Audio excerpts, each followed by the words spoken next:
तो दोस्तों, आज हमारे पॉडकास्ट बातें बापू की चर्चा गपशप की में हमारे साथ हैं। रुकते हैं, गला साफ करते हैं। अरे वाह, खुद हमारे चाय के शौकीन, देश के प्रधान सेवक श्री नरेंद्र मोदी जी। वाह, तालियां बजाते हैं, फिर अचानक रुक जाते हैं। बस यही था इंट्रो। अब आइए हमारे मेहमान का स्वागत करें। धूम धड़ाका, गूगल पे नहीं बल्कि दिल से स्वागत। उठिए उठिए जेठालाल, आप तो हमारे परिवार की तरह हैं। कैसे हैं? मोदी जी, आपने तो मेरा जीवन सफल कर दिया। दयानंद और चंपक को घर में घुसने नहीं देता, लेकिन आप तो खुद चले आए। बैठिए बैठिए, चाय पियोगे? मैं नट्टू को बुलवाता हूँ, बाहर ही खड़ा है। ताज़ी चाय, केतली वाली, बिना प्याज लहसुन के बनी हुई। जी बिल्कुल, लेकिन एक शर्त पर। चाय में दूध कम हो, पत्ती तेज हो और चीनी बिल्कुल ना हो। डायबिटीज का जमाना है जी, लोगों को हेल्दी रहना चाहिए। वाह, बिल्कुल सही फरमाया। नट्टू, सुन ले बेटा, आवाज लगाते हैं। और हाँ, बिस्किट पार्ले ग्लूकोज वाले मत लाना, पार्ले जी ला। मोदी जी को हलवाई की दुकान का सामान नहीं चलता। अरे, आप तो बड़े मजेदार आदमी हो जेठालाल। चलिए शुरू करते हैं, क्या बात करनी है? मोदी जी, बहुत बड़ा विषय है। हम बात करेंगे, अभी चल रहा है ना, ईरान और अमेरिका का जंग, आंखें नचाते हुए। मैं रोज टीवी पर देखता हूँ, रॉकेट, बम, धम, मिसाइल, बस समझ नहीं आता कि आखिर हो क्या रहा है। तो आप ही बताइए, सरल भाषा में, गोकुल धाम वालों को समझ आए ऐसे।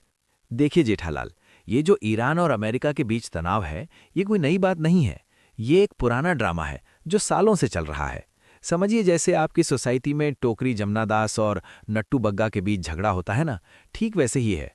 मतलब समझाइए ना मोदी जी, हम कम पढ़े लिखे आदमी हैं, सीधी भाषा में बताइए। देखिए, अमेरिका है ना, वो सोसाइटी का सबसे ताकतवर, अमीर और बड़ा आदमी है।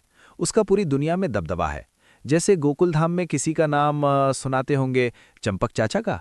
हाँ हाँ, चंपक चाचा बड़े दबंग हैं, लेकिन अमेरिका तो उनसे भी बड़ा होगा। बिल्कुल।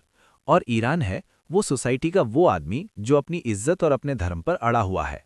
उसे अमेरिका की बड़ी बड़ी बातें अच्छी नहीं लगती। वो कहता है कि मैं अपने घर में जो चाहूं वो करूंगा, तुम कौन होते हो मुझे बताने वाले। बिल्कुल सही कहा। बाबूजी कहते थे, अपनी छत के नीचे कोई भी राजा होता है। तो फिर ये लड़ाई क्यों हो रही है? वजह है परमाणु ऊर्जा का कार्यक्रम। अमेरिका को शक है कि ईरान परमाणु बम बना रहा है, जैसे आपको शक होता है कि टप्पू सेन चॉकलेट चुरा रहा है। और ईरान कहता है कि वो तो बिजली पैदा करने के लिए ये सब कर रहा है, परमाणु हथियार नहीं बना रहा। तो जैसे टप्पू कहता है कि मैं चॉकलेट इसलिए ले जा रहा हूं ताकि दिमाग तेज हो, पढ़ाई में मन लगे, जबकि असलियत में वो खाने के लिए ले जाता है। बिल्कुल बिल्कुल ऐसे ही। अब अमेरिका ने कहा कि हम ईरान पर पाबंदियां लगा रहे हैं ताकि वो अपना तेल ना बेच सके, पैसे ना कमा सके। यानी जैसे सोसाइटी ने नट्टू को आदेश दे दिया कि तुम बग्गा को सामान मत बेचना। अरे बाप रे, तो फिर ईरान ने क्या किया?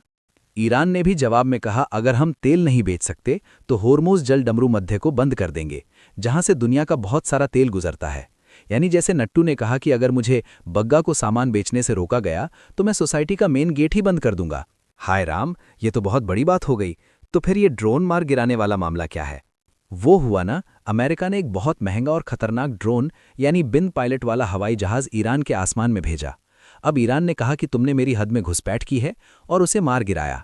जैसे अगर बग्गा नट्टू की दुकान की छत पर चढ़कर झांकने लगे तो नट्टू उसे भगाने के लिए पत्थर मारेगा ही ना। तो अमेरिका को गुस्सा आ गया होगा ना। बिल्कुल, अमेरिका ने कहा कि अब हम ईरान पर हमला करेंगे, लेकिन आखिरी वक्त पर रुक गए, क्योंकि उन्हें अंदाजा था कि अगर हमला किया तो ईरान भी मुंह तोड़ जवाब देगा और ये जंग पूरे मध्य पूर्व में फैल जाएगी। यानी जैसे चंपक चाचा ने नट्टू को पीटने के लिए लाठी उठाई, लेकिन सोचा कि अगर नट्टू ने सारे नटखट बच्चों को इकट्ठा कर लिया तो वापसी में मेरी ही पिटाई हो जाएगी। अच्छा किया रुक गए, वरना हमारे व्यापार पर भी असर पड़ता। मेरा कलेक्शन, मेरा इलेक्ट्रॉनिक्स का सामान सब महंगा हो जाता। बिल्कुल जेठालाल, यही तो बात है। आज के ज़माने में कोई भी जंग सिर्फ दो देशों के बीच नहीं रहती, उसका असर पूरी दुनिया पर पड़ता है। भारत जैसा देश जो ईरान और अमेरिका दोनों से दोस्ताना रिश्ता रखता है, उसके लिए ये और भी नाजुक स्थिति होती है। हमारी कोशिश रहती है कि बातचीत से शांति स्थापित हो। बिल्कुल सही कहा मोदी जी। मैं अपने गिरोह में, गड़ा इलेक्ट्रॉनिक्स में हमेशा यही कहता हूँ, पहले समझौता फिर सौदा। अब चाय पीजिए, ठंडी हो रही है। मोदी जी, एक आखिरी सवाल, इतना सब होने के बाद भी आप इतने शांत और मुस्कुराते हुए कैसे रहते हैं? मैं तो जरा सी बात पर बेचैन हो जाता हूँ। जेठालाल, योग और ध्यान कीजिए, इससे मन शांत रहता है।